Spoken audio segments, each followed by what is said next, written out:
ఆధ్యాత్మిక క్షేత్రాలు ప్రాంతాలైనటువంటి టీటీడీ, ప్రధానంగా తిరుమల తిరుపతి దేవస్థానం. ఈ దేవస్థానంలో దర్శనం కోసం టికెట్లు బుక్ చేసుకోవాలంటే వెబ్సైట్ల వల్ల నానాక ఇబ్బందులు వస్తున్నాయని చెప్పేసి భక్తులు తమ ఆవేదన వ్యక్తం చేస్తున్నారు.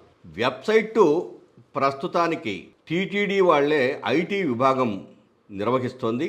దాని మీద ఏదైనా నకిలీ వెబ్సైట్లు ఇలాంటివి వచ్చినప్పుడు ఆ నకిలీ వెబ్సైట్లను గుర్తించి తొలగించే కార్యక్రమాన్ని ఐటీ విభాగంతో పాటు విజిలెన్స్ విభాగం కూడా ప్రత్యేక చర్యలు తీసుకుంటోంది. అయితే టీటీడీ ఐటీ విభాగమే స్వతహాగా వెబ్సైటును నిర్వహిస్తున్నప్పుడు బుక్ చేసుకునే భక్తులు దర్శనం కోసమో, సేవ కోసమో, లేదు రూముల కోసమో బుక్ చేసుకునేటప్పుడు నో స్లాట్ అని రావడము, ఒక 20 నిమిషాల నుంచి 30 నిమిషాల వరకు టెక్నికల్ సమస్యలు ఉన్నాయని చెప్పేసి చెప్పటము, ఆ తర్వాత సమయం అయిపోయిందని చెప్పేసి వెబ్సైటు ఆ టైము అయిపోతుండగానే క్లోజ్ కావడము, ఇది జరుగుతోంది.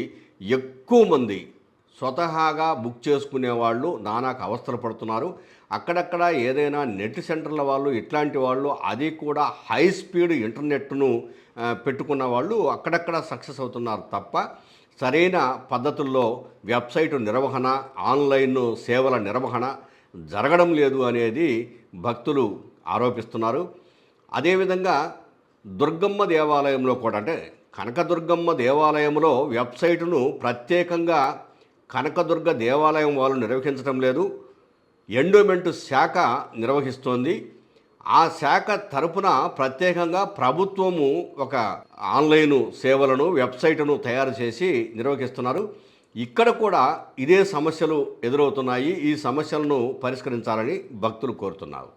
ఇక శ్రీశైలం దేవస్థానానికి సంబంధించి ప్రధానమైనటువంటి సమస్య, గతంలో వాళ్ళు ఒక ప్రైవేటు 9&9 అనే ఒక ప్రైవేటు ఏజెన్సీకి ఈ సేవల బుకింగు కార్యక్రమాన్ని, అంటే సేవలు, దర్శనము, రూములు, ఈ బుకింగుకు సంబంధించినటువంటి ఆన్లైన్ వెబ్సైటు నిర్వహణ బాధ్యతలు అప్పచెప్పారు. అది సరిగ్గా జరగలేదు, వాళ్లను తొలగించారు.